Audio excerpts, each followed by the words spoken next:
Alright guys, welcome back to another ranking list. I know there's one guy who clicked on his video and was like, I fucking hate these videos, you suck. But I wanted to make this list because Digimon Survive comes out. It's a new video game for pretty much every system, Xbox, PlayStation, Switch, and so on, and I am very excited for it. So I figured, why not do another Digimon list? But I already did Digimon games, and I already did Digimon seasons.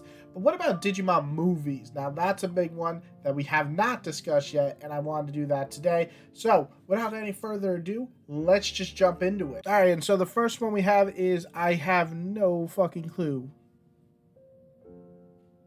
Digimon 3D? Is that what that says?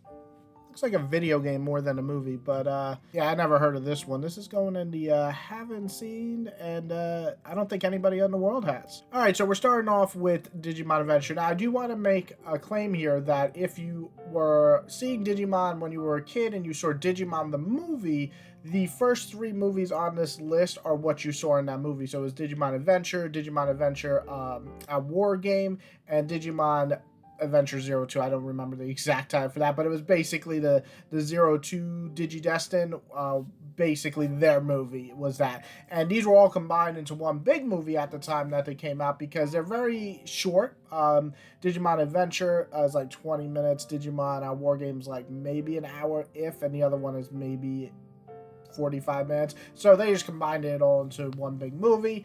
But yeah, I'm going to rank them each one because I've seen them both in the Digimon the movie form, which I love. I love the dub for that. And then I also have seen them all in Japanese. So Digimon Adventure, I really, really like. It is very short, but it's very much filled with heart. It's the story of Agumon before the Digimon world, basically before Digimon Season 1 happened. There was an Agumon who came to our world, and Tai got to be with him, and they all forgot about it. That's explained in Digimon Season 1. But yeah, I love this movie. The animation is crisp and beautiful. The story is heartfelt. If you watch Digimon the movie, the dub is hilarious. There are some parts that made me laugh. Yeah, I absolutely love this movie. I don't think it's the best, but I think it's very good, even though it only has a 20-minute time frame. Now, Digimon Adventure, our war game, is very good. This is probably the movie I'd push most for newcomers on Digimon if I would suggest one movie. Basically, Diaboromon is a virus in the digital world, and he's going around invading and just going through the entire Digidestin, our world, and basically going to send off nuclear bombs and missiles and destroy us. A little frightening. So it's up to the Digidestin at this point to gear up and stop him. And they're, just enjoying summer. They want to sit back. They want to go to parties. They want to just eat all the food they can eat and just chill. But Diaboromon's not going to let that happen. So I really enjoy this movie. I think it has really, really excellent pacing. It's very exciting and actually has stakes. I loved all that. I will say one thing I didn't love about this movie, though, was that pretty much all the other Digimon don't really get any time to shine, except for Gabumon and Agumon, and of course Omnimon and Wargreymon and Metalgarurumon. But it's the syndrome of the big two always being the main stars. But I'll tell you right now, Diaboromon is frightening. As a kid, I was like, yo, this thing is disturbing looking. And as an adult, I still say, wow, this little fucking bug, icky, icky, icky little thing. You like that icky, icky little thing? I came up with that as a grown man of 33 years old.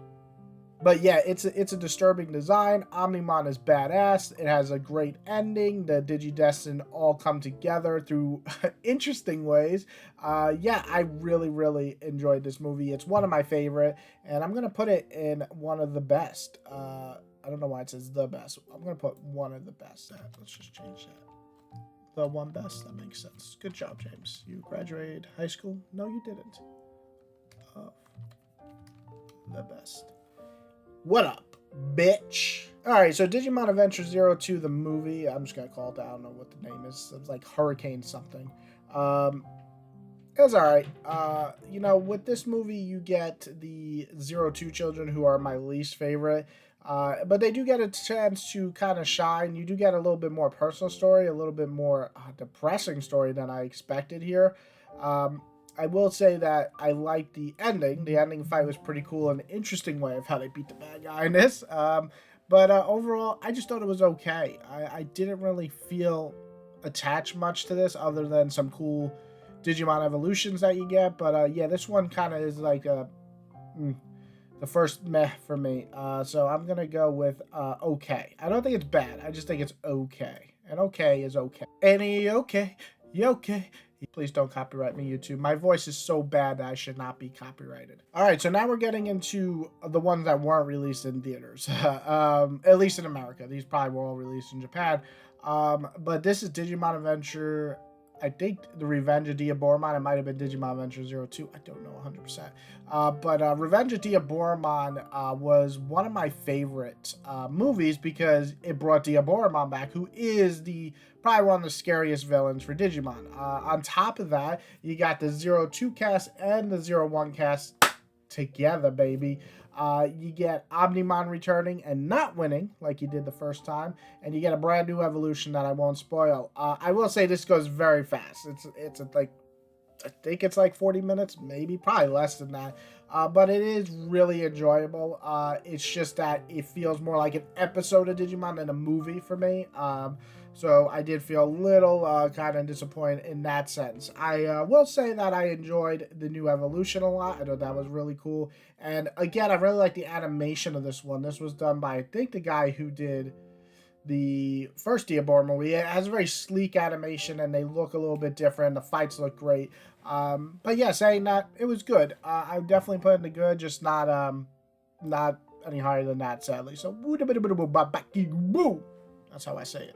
Alright, so Digimon Tamers. I don't really remember this movie. I know I've seen it. I remember the next one, which is the Locomotive movie, which, or Locomon, or whatever the fuck. It's basically a train. I don't remember this one, so I don't want to rate it because I can't remember that one, but I have seen it. So I'm just going to put it in the haven't seen just because I can't remember it. Whereas Runaway Locomon, it's not Mugen Train, that's for sure. Yeah, I'm gonna have to put this in probably the bad. I did not really like this movie. This was kind of the first movie for me where I started losing interest in the Digimon movies. I felt like they were just becoming like, I don't want to say a cash grab, but they felt like they weren't even trying to make a decent movie.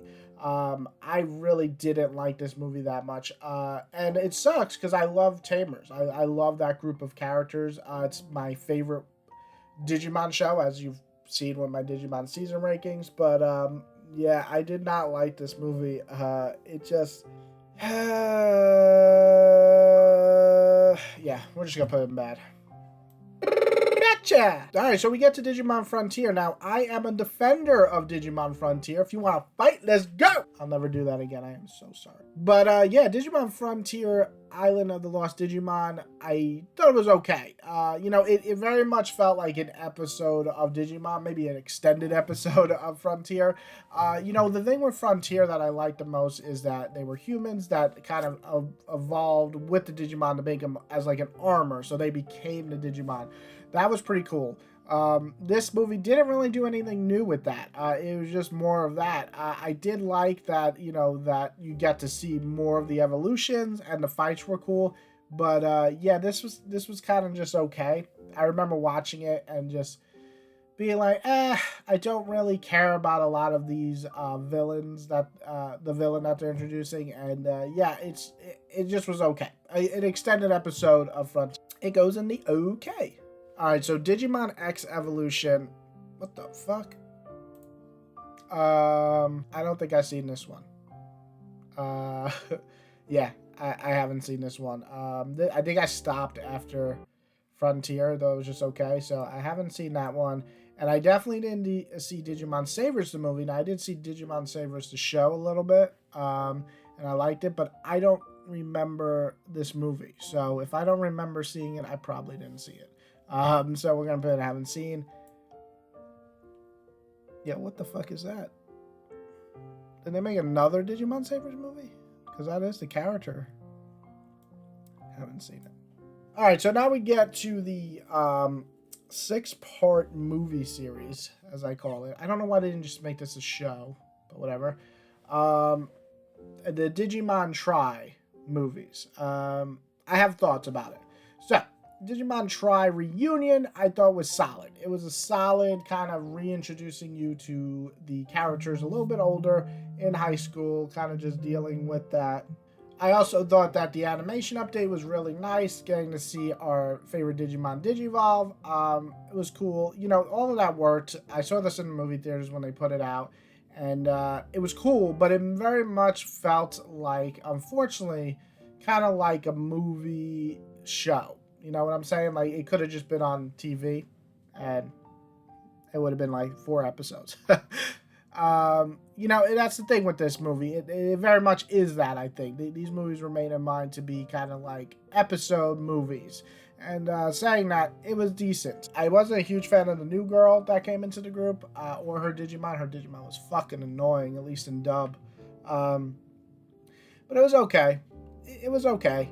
I liked it enough to watch it. I just didn't think it was great. Digimon Determination was, again, another movie I'd probably just put in the okay. It felt that it didn't do much. It felt like kind of the filler in between the next movie. I'm going to put it as okay. Confessions is probably my favorite one. I felt like this actually touches on the emotions of the characters, and you kind of feel for them finally. We get a little bit more background what happened in between the original series and Try. This is where I really started enjoying it. I'd put this in the good. Alright, so Lost, I kind of liked. I like the idea of the reboot and everything from the last movie to this, but this movie felt like it was just taking forever to do something, and I kind of got bored. I'm not gonna lie, so I'm gonna have to put this in the bad because I shouldn't get bored watching a Digimon movie. All right, Coexistence is bad, really bad. This is the movie that made me stop watching. I stopped watching because I could not stand this movie. It was just so boring. It didn't feel like a Digimon movie. It felt like somebody watched Digimon and thought they knew what Digimon was about, and they didn't. And it's really bad. And due to that being put in very bad, unfortunately, I have to put this one in never seen because I couldn't even watch Future. I got so bored with Coexistence that I stopped watching it. And we come to the final movie, Digimon Adventure Last Evolution. I cried like a little bitch. Alright, I might not cried like a little bitch, but I cried. I had the tears coming, you know, the little tears. Last Evolution is what I like to see with a movie years and years after a series. You know, we have a lot of shows coming out now and a lot of movies that are following these shows, and some are good. Some are nice cappers, some fill in blanks, some are extraordinary prequels like Better Call Saul and things like that. But movies, when they finish up the series, so when the series is done and they put out the movies years later, do they add anything to it? Sometimes. Last Evolution, to me, was a tribute to Digimon. Not just Digimon Season 1, but all of Digimon, but especially Season 1. I don't know who the director is, I am sorry, but whoever directed this obviously very much loved Digimon Season 1, or all the Digimon, and he felt it was in their right, or she, sorry if it's a female, they felt in their right that they were going to create the final Digimon movie for the Season 1 characters, the goodbye. And, you know, it's no secret that the Digimon are kind of disappearing in this movie. They kind of show it in the trailers and stuff. But the fact that it's going to happen and you kind of just have to deal with it because that's life, you know? We all go through life. We all eventually pass away. And that's very much what the message of this movie is doing. It's a passing away or passing on of our childhood, our teenage years into adulthood. And this is very much the movie's themes, mixed with some really, really awesome battles. Some of the best I've ever seen for Digimon. They were excellent, really fun, especially the opening. Awesome. And I really liked the twist here. I liked the themes that it was going for, and I liked the ending so much that it is probably one of my favorite movies of that year when it came out. It's also funny because this movie, out of all these movies, I'm not going to lie, this one actually felt like a Digimon movie. Now, the first three I really enjoyed, but they very much felt like you're combining the movies, you know, like short movies into a big movie. This felt like a great movie. A movie, probably the best Digimon movie in my opinion. So Again, made me cry, made me excited with the fights. The voice acting was excellent. I watched it in dub and I loved it. I grew up with Digimon dub, so that's just how it goes. And yeah, I'm going to have to put this in the best, but not only the best, one of the best, but the best, ahead of Digimon War Games, which I also really loved. I would say War Games is a great one to show people who just seen Digimon Season 1. But if people see Digimon Season 1 and maybe a few others or just finished Digimon Season 1, I really do recommend this little fucking gem of a movie because it's beautiful. I bought it on Blu-ray and I've watched it twice and I loved it the same amount both times. So yeah, that's my list. Digimon has had some kind of ups and downs with their movies. I'd say a good portion, as you can see, are kind of more in the okay. There are some bad ones. But yeah, overall, we had some good ones. Now, the ones I haven't seen are mostly in the later series. Like I said, I kind of dropped off of Digimon after Frontier, only kind of coming in and out a little bit here and there. But yeah, I gotta say, Try was probably one of the biggest disappointments, with the exception of Confession, which I thought was solid. Though, honestly, if you see Digimon The Last Evolution, it's that done a lot better. But yeah, other than that, I do recommend my top four, which would definitely be Digimon Last Evolution, Digimon War Games, Digimon the movie, the first one, Adventure, whatever you want to call it, and Digimon Diabora's Revenge. Those are probably my top four, with Confession probably topping it out at five, if I were to pick one more. But yeah, I would love to see your ratings. Where would you put these Digimon movies? Would any of these be in the S rank? Did you love a certain Digimon movie? Did you love them all? Did you hate them all? Did you think Digimon movies are just poo-poo? I am using the word poo-poo as a grown man. But yeah, put yours below. I would love to see them. And everybody have a good day. And let me know what you think of Digimon Survivor. I'm picking that bad boy up tomorrow. Have a great one.